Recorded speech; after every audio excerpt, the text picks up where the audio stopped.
pas mau membangun. Saya mohon izin untuk memindahkan ibu kota negara kita ke Pulau Kalimantan. Pas sudah mangkrak. Keputusan presiden saja, tetapi juga keputusan seluruh rakyat Indonesia.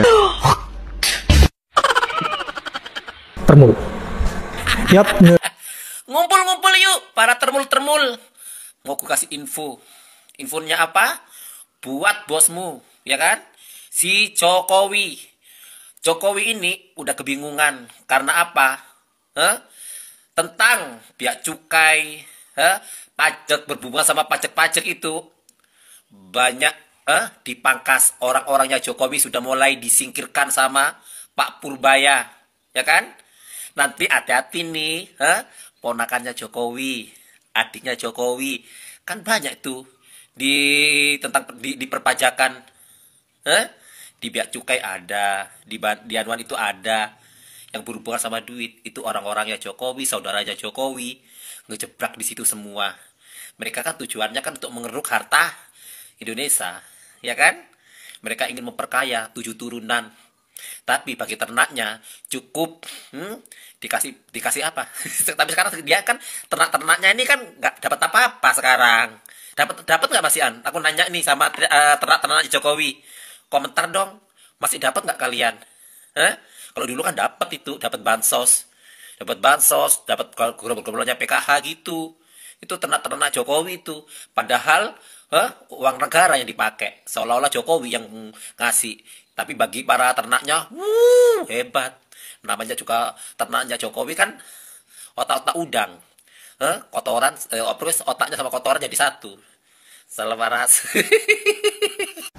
Hanya ada 2 hal yang tidak bisa kita tunjukkan di muka umum.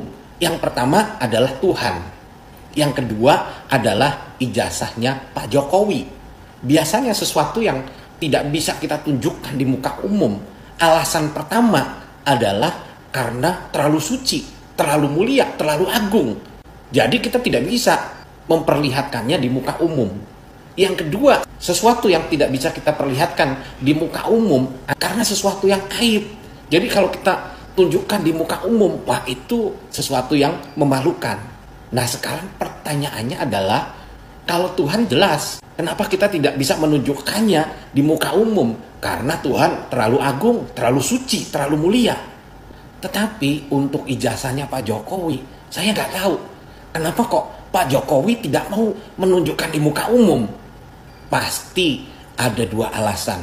Alasan yang pertama adalah ijazah Pak Jokowi itu terlalu agung, terlalu suci, terlalu mulia. Jadi tidak layak kalau ditunjukkan di muka umum. Tapi alasan yang kedua, kemungkinannya adalah ijazah Pak Jokowi kalau ditunjukkan di muka umum justru akan menimbulkan aib. Assalamualaikum, ada kabar baru. Ada sekelompok aktivis, sekelompok masyarakat terdiri dari para aktivis civil society dan ada sebagian para purnawirawan yang tergabung akan melaporkan kembali tentang ijazah Jokowi yang diduga palsu. Novum baru yang didapat oleh Roy Suryo CS dari KPU yang dilegalisir itu akan menjadi bukti baru atas pengaduan yang akan dilakukan dalam waktu dekat ke Mabes Polri, dan ini sangat penting karena kita ingin kebenaran itu bisa dicapai secara hakiki. Kita tidak ingin kebohongan yang dilakukan pemimpin sebelumnya itu menjadi pembenaran yang akhirnya persoalan-persoalan mengenai Jokowi itu dibiarkan. Dan ini sangat penting kepada teman-teman. Saya berharap dukungan moral, tolong diberikan komentar Anda di video saya ini, karena komentar ini akan menjadi kekuatan moral kepada bapak-bapak kita atau kepada sekelompok aktivis yang akan melaporkan tentang dugaan ijazah palsu Jokowi. Saya berharap dukungan Anda menjadi satu kekuatan baru, karena perjuangan ini penuh dengan pengorbanan yang betul-betul menjadi satu kekuatan kita bersama. Saya berharap berikan komentar Anda, bagaimana, apakah kita ikut dalam bagian membersamai terhadap laporan kembali tentang dugaan ijazah Jokowi. Salam perjuangan. Apakah logis ketika 4 ijazah yang katanya sama-sama lulus pada tanggal yang sama, tapi ternyata yang 3 sama, yang 1 agak berbeda? Sampai di sini saya serahkan kepada kalian bagaimana menyikapinya. Semoga saja ada titik terang kebenaran di balik semua ini. Dulu sempat ada upaya terselubung yang terkesan mau meredam isu ijazah ini, tapi sekarang sepertinya tidak bisa lagi. Dulu mungkin banyak yang tidak peduli dan cuek, tapi karena beberapa bukti terus diumbar ke publik, mereka yang awalnya cuek menjadi tertarik dan ikut memantau. Saya tidak tahu endingnya bakal seperti apa, tapi intinya kita semua berhak tahu kebenaran tanpa ditutup-tutupi. Apakah ini yang katanya membuat Jokowi makin gelisah dan bertemu Prabowo untuk membicarakan ini? Tanda-tanda kejatuhan Jokowi memang makin jelas belakangan ini. Ibarat dalam permainan catur, kalau raja sudah sering gerak sana-sini, mondar-mandir, artinya sang raja sudah panik karena pion dan pasukannya seperti menteri, benteng, kuda, dan gajah sudah disingkirkan. Sang raja mondar-mandir supaya menghindar dari mara bahaya dan tidak dijatuhkan pihak lawan. Tidak ada lagi pasukannya mengelilingi dan... Nah, teman-teman, kembali lagi di channel ini. Jangan lupa subscribe dan komen agar tidak ketinggalan informasi lebih lanjut serta informasi-informasi terbaru yang akan kita sampaikan. Nah, teman-teman, dalam cuplikan video tersebut di mana sangat bagus sekali ya, menarik untuk kita bahas. Yang dalam pembahasan itu, video itu menunjukkan pada awal Bapak Jokowi memberikan pernyataan untuk memajukan negara kita, tapi tidak ada tindakan sama sekali. Sehingga dalam beberapa video tersebutnya, ya ibu ini mungkin karena muak ya, jadi dia memberikan pernyataan atau kata-kata kotor dalam meludahi Bapak Jokowi ini. Ya tentu dalam hal tersebut ya memang harus selalu memberikan pernyataan tidak sopan, tapi hal tersebut memang wajar saja karena mungkin muak ya, karena banyak perjanjian atau janji-janji yang sudah diberikan oleh Mulyono ini kepada masyarakat, sehingga masyarakat muak mendengarkan hal tersebut karena tidak ada tindakan atau dalam memajukan negara kita. Nah, dalam hal tersebut ya ibu ini mungkin secara spontan dalam melakukan hal tersebut sambil menyudahi atas perkataannya tersebut ya.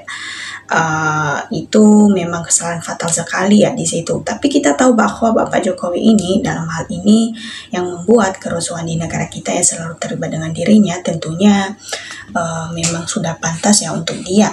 Namun yang dilakukan ibu ini memang juga kesalahan yang fatal. Tapi sama saja dalam menanggapi hal kasus-kasus yang beredar di negara kita ya, tentunya mungkin mereka sudah muak ya mendengarkan atau selalu ada berita-berita mengenai tentang tudingan kasus yang terkait dengan Mulyono ini. Ya, kita percaya bahwa ini adalah salah Bapak Jokowi sendiri karena omongannya ini nggak bisa dipercaya oleh masyarakat ya, karena sudah banyak kebohongan-kebohongan yang ia lakukan sehingga masyarakat secara spontan melakukan atau memberikan pernyataan kasar seperti begitu. Ya, itu memang suatu hal yang tertuju kepada dia. Ya, mantap rakyat bersatu untuk mengadili Bapak Jokowi ini karena kita tahu bahwa selama 10 tahun kita sudah dibohongi oleh Bapak Jokowi ini, namun akan hal itu masih belum ada pernyataan untuk mengaku salah atau memberikan pernyataan bersalah di depan publik. Ya, banyak hal-hal yang sudah membela atau para ternak-ternaknya Mulyono ini membela Bapak Jokowi, tapi mereka masih saja tenang-tenang saja untuk memberikan pernyataan pembelaan tersebut. Ya, kita tahu bahwa pembelaan itu adalah kesalahan yang fatal karena banyak atau sudah ada bukti-bukti atau data-data yang jelas mengenai tentang kasus itu ya, tentunya dalam hal itu sudah tidak diragukan lagi ya, memang sudah 100% itu kesalahan dan ini palsu, sehingga banyak masyarakat atau sebagian yang sudah muak mendengarkan berita mengenai tentang Mulyono ini ya. Mungkin kita tunggu waktunya masyarakat akan perang bersama dengan Mulyono dan termu-termunya ini ya. Kita tahu bahwa rakyat sudah banyak dibohongi ya, sehingga bertindak ya dalam hal tersebut ya, mereka saling membuat atau memberikan pernyataan mereka di beberapa media sosial ya. Tentunya semakin trending di beberapa media sosial pada saat ini mengenai tentang Mulyono ini ya. Tentunya ketika ijazah Jokowi palsu ya, otomatis dia akan segera diadili dan segera dipenjara. Nah, inilah yang harus ditunggu-tunggu sebagai masyarakat Indonesia. Tentunya kita harus melihat serta mendengarkan berita-berita mengenai tentang mantan dari presiden kita ini ya. Tentu dalam hal tersebut ini akan menjadi pengalaman kita ya sebagai penerus-penerus bangsa, supaya jangan terulang lagi hal-hal seperti ini ya. Biarlah ini menjadi pengalaman yang sangat menjadi sejarah dalam negara kita, karena kita sudah dibohongi hanya karena selembar ijazah palsu tersebut ya, hanya demi membuat kekuasaan ya, rela melakukan segala cara atau menghalalkan segala cara untuk menguasai negara kita ya. Tentunya dalam hal tersebut kita sebagai masyarakat Indonesia juga tidak sebodoh yang mereka pikirkan ya. Bagaimana mereka memberikan pernyataan itu sedangkan mereka tidak mengaku. Nah, apalagi Bapak Jokowi sudah mencabut laporan terhadap Rosario itu ya. Tentunya dalam hal itu semakin mencurigai ya. Banyak yang membelanya itu masih tetap dalam teguh dengan pendirian mereka ya. Tentunya hal tersebut akan dikenakan sanksi ya. Makanya kita akan segera memviralluaskan supaya Bapak Presiden segera menotis akan hal ini, dan biarlah Mulyono ini segera diadili ya. Tentunya dalam hal tersebut kita sebagai masyarakat Indonesia mendukung orang-orang yang rela meluangkan waktu mereka untuk mencari atau memberikan kebenaran dalam menyikapi kasus-kasus Bapak Jokowi ini ya. Tentunya seperti begitu. Biarlah Bapak Jokowi ini segera sadar akan kesalahannya dan mengakuinya di depan publik ya, begitu. Nah, kalau memang sudah bersalah ya, tentunya Bapak Jokowi ini akan ditangkap, maka masalah-masalah lain akan terbongkar dan satu persatu orang-orang yang terkait dengan dirinya atau pembohong-pembohong tersebut akan satu persatu ditangkap juga ya. Makanya kita bersatu untuk memberikan pernyataan aspirasi-aspirasi kita sebagai masyarakat Indonesia, supaya generasi-generasi tersebut kedepannya tidak akan pernah menjadikan ini sebagai pedoman mereka untuk memulai kekuasaan mereka, atau hal ini memang sudah menjadi kesalahan fatal dan menjadi sejarah dalam negara kita. Nah, teman-teman, demikian dari video ini. Jangan lupa viralluaskan serta berikan juga tanggapannya di kolom komentar supaya kita bisa saling bertukar pikir dalam menyikapi situasi-situasi politik di negara kita ini. Terima kasih teman-teman.